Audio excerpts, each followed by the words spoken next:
Alright, y'all. Here is the Jeep. Alright, I'm gonna put down the phone so you can see it and hear it a little bit better than what it would be if I did it right here.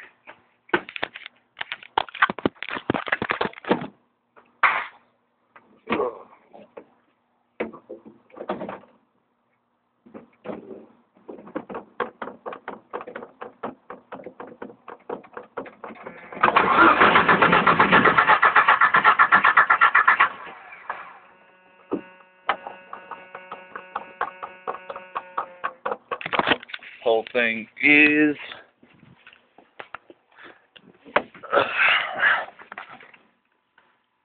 lights are showing up, brake, oil, battery.